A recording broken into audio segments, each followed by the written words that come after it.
Guys, happy, I don't know what day it is. Happy Thursday. Oh my God, this week has gone by so fast. It is like flying by. All right, so anyways, I'm better. Everything's taken care of. They've traced a couple people, and they've traced the person that had sent the picture of the chipmunk with the gun. So, yeah, they're going to be getting a rude awakening. So, all right, guys. I'm not gonna let these people bother me. I am not gonna let these people bother me. Even the detective, when I went in, took my laptop and I give him my phone, and I was upset and I was like, here's my laptop. You can look through everything. I don't care. Here's my phone. You can look through everything. I don't care.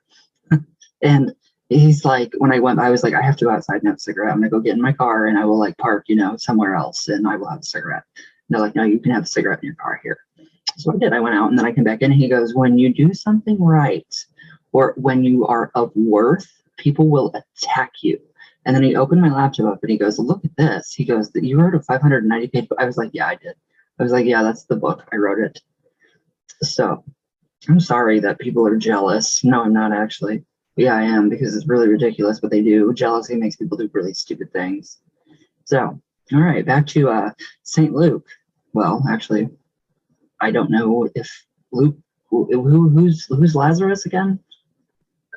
I don't know. This is getting really confusing though. But so last time we left off with the morality of the people being jealous of the inner circle of Jesus, what he had going on in that little inner circle. So St. Luke's version of the anointing of Jesus, stands out from the other three New Testament Gospels for several actual compelling reasons.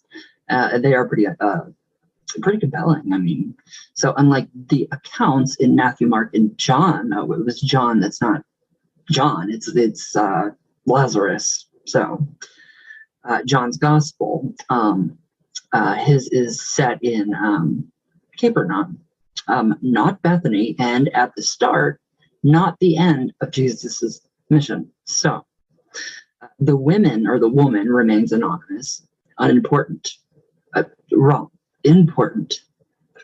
Now, the incident seems to have been actually included only to emphasize Christ's power to forgive sinners. I thought that was up to Yahweh. I really did. I thought that was up to Yahweh. Now, where'd I go? Oh, as in his defense of the anointress to the householder, Simon. So this is what Jesus said to Simon. Do you see this woman? I came into your house. You did not give me any water for my feet, but she wet my feet with her tears and wiped them with her hair. Come on, Judas. What happened to Judas doing this? So, you did not give me a kiss. That indicates a little bit of something strange. Jesus wanting a kiss from John. Anyways, this woman, from the time I entered, has not stopped kissing my feet. Kissing your ass, you mean, Jesus? You did not put oil on my head, but she has poured perfume on my feet. Therefore, I tell you, her many sins have been forgiven, for she loved much. But he who has been forgiven little loves little. So that's really, riddled. That is riddled with ridiculousness. It really is. Now, the last sentence, as several libertine Gnostic sects firmly believe, seems implicitly to approve of those who have a great deal to forgive, such as the unnamed woman who loved much. So this is interesting. I'm taking this as, it doesn't matter what path you follow, who you worship, whatever you do. As long as you have love, you're good. That is how I interpret that. As long as you have love, you are good. And I got a lot of love in my life. Now, the greater the sins, the greater the forgiveness. No, that doesn't make any sense. So what, are we supposed to go out and sin now, Jesus? Huh? Yeah. But they should, but why should Luke fight shy of giving any details that would actually link the milestone event of anointing with the Magdalene, or indeed the last and climactic part of Jesus's mission? It's so screwed up. And why does he insist on calling it a certain village? The other gospel writers obviously knew it was Bethany, so presumably so must Luke, although he did everything he could, short of excluding the episode completely, to obscure the fact. The women in the Bible have it badly. I really wish women would just rewrite the entire Bible and see where we are. I mean, see how good religion becomes if women were to do that. So now why? Some scholars, such as Hugh J. Schonfield, admit that there was something about Bethany and the family whom Jesus visited. Whom Jesus visited there that appears to be deliberately withheld by the gospel writers. Yet this seems odd, for the Bethany family actually make the necessary arrangements, to put it more cynically, stage manage the lead up to the crucifixion. Okay, that does make a little more sense. And for example, as Schonfield points out in his closely argued the Passover plot, 1965. What a wonderful year. No, I'm checking. They are the key characters who provide the donkey on which Christ rides triumphantly into Jerusalem. Why a donkey? Apparently deliberately ensuring that the Old Testament prophecies about the Messiah are fulfilled. Evidently, the Old Testament prophecies of the Messiah were not to be fulfilled at all. I don't know why. And however, if that was their raison d'etre, what did I write there? The ensuing arrest, torture, and crucifixion of Jesus must have been as a traumatic shock for the Jewish Messiah, was never expected to die. So what does that mean for the Jewish people? I mean, Jesus did, he did whatever it was to break the rules and the laws of that time period. If he did exist, but why? Why was he not supposed to die? When the Jewish Bible, I need to look at the Jewish Bible. I do. So that does make, I don't know. Yeah, he was never expected to die, at least not before liberating his people from the occupying Romans. No. And he empathetically was not supposed to suffer the shameful death of a common criminal, nailed to a cross in a public place, revived and reveled and spat at by the dregs of society. Well, that's what they did back then. So, I mean, it does make sense that did happen, and that's what he did. So that is what has happened to him. Because, I mean, look at what happens today.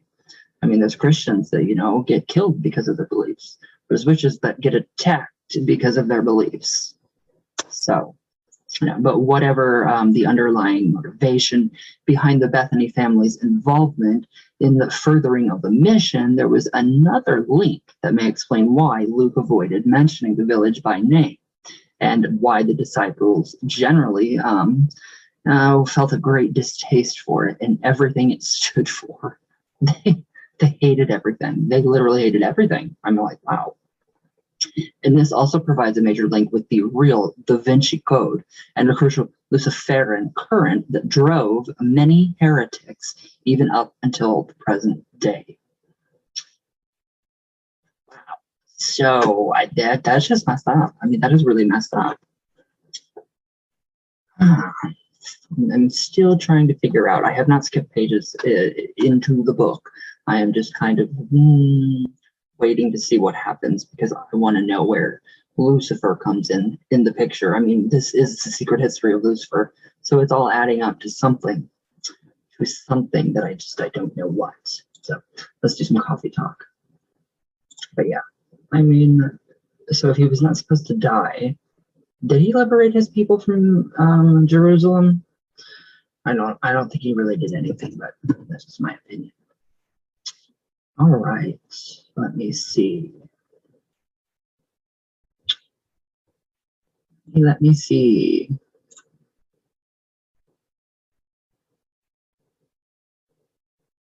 What happened? Oh, I'm getting all kinds of messages. Sorry, guys. All right. Oh, people are leaving my channel. No, that's so sad. No, it's not actually. It's for the better. Keep away. Hi, you. I hope you stay. I just recently found you would be bummed, but ultimately your choice. Love, love, love. Oh, no, I'm staying. I am not gonna let these fools ruin what I have going. I love you. Abby the Witch, so absurd and very bizarre. Is that not bizarre or what? And then people are like, "Well, are you afraid of cartoons?" No, it's not the cartoon that I'm afraid of. I'm not afraid of anything. I mean, I don't care what these people try to do to me. They can try to do whatever they want. They can try to tie me up and burn me at the stake. If they succeed, well then, yeah, they've got a lot of people they answer to. But I mean, no, they can do whatever. But yeah, I don't really care anymore. So yeah, I'm not afraid of it. It's just the fact that it was a threat. Some people have way too much time on their hands. Yeah, they do, actually. They really do. Holly Foxglove, oh, I love you. I love you. I love you. Mary Boucard, love you. Love and support. I love you. Wild Child Tarot, oh, I love you. I love you. Look at all the love. Seriously, if it was like this all the time, that would be incredible. Witchy boy, I'm really sorry you've been dealing with so much. It's not like it's so much. It's just people that are jealous. So I understand it's got to be a lot to deal with. It is, actually. It is a lot to deal with. I wish I could do something to help you other than just tell you I'm sorry. No, you guys are fine. You guys make me happy. You guys make my days. I love hearing from you guys. I love hearing all of your comments. That's what makes me keep going. All right, I've been missing in action for a while, but I promise I always think about you. I always think about you too. I'm like, I wonder what I was doing. So yes. Heart. Oh, I've been having a really hard time in dealing with so much recently. It's been driving me crazy. If you ever want to talk, just email me. Just send me an email. I hope everything is well. Sending all good energy and love to you. Tony Garcia, hi. Thank you, Ryan. We are fine. Still 6 family members came and gave this to us, and we thought it was COVID, but it wasn't. Oh, thank God. They were offended when we didn't want them to celebrate New Year's with us because they had given it to us on purpose. You see, my aunt, she works in the hospital and she comes over here all the time and she brings us sickness. So I completely understand. And then they get mad because you don't want them to bring their illnesses and their diseases or sicknesses with them. I completely understand that. Bitter almonds, that's really creepy and awful. It's cryptic and not in a good way. Warrior girl, even mine. Yeah, I put your name in the Lasantissima Muerte healing box. If you wanted any kind of healing or anything like that, just to feel refreshed, you got it. You got it, my love. Bay Magic. Oh, a little skull and a heart. I love you. Soul of Thorns. Gustavo, my brother. Jay Oakley. Oh, my love, brother. This coming Monday, all my copies of the author books will be here, and they will be being sent out. Maria Renteria. Hi, love. Wild Child Tarot, Allison, Adventures, I love you. I love you, I love you. Alexander Hill, Lady Blind Wolf, I love you. Keep Away, I love you to death. You're just amazing. Jay Phoenix, my bro, I love you. Metal Magic and Mayhem. The Partial Sun, Talon, Lily Moon. Hi, guys. How are you? Amanda Wilkies. Maria Renteria again, Talon. My Kim Lehman, I love you. Corporate Coffee Future. Hi, love. Sheila Nagel. Shadow. Hi, my shadow. I love you guys. All right. Well, guys, I have spells to do and stuff like that. So I will see you guys tomorrow. Everybody, please be safe. Extra safe. Stay healthy. Stay happy. Stay joyful. Don't get sick. I will see you all tomorrow. So all of my love, all the way from Venus, always Venus. She was beautiful last night. All the way back down. And I will see you guys tomorrow. So thank you guys for literally all of your support. That's crazy. And everything that you have to say, it just makes my days. So I love you guys, and I'll see you guys tomorrow.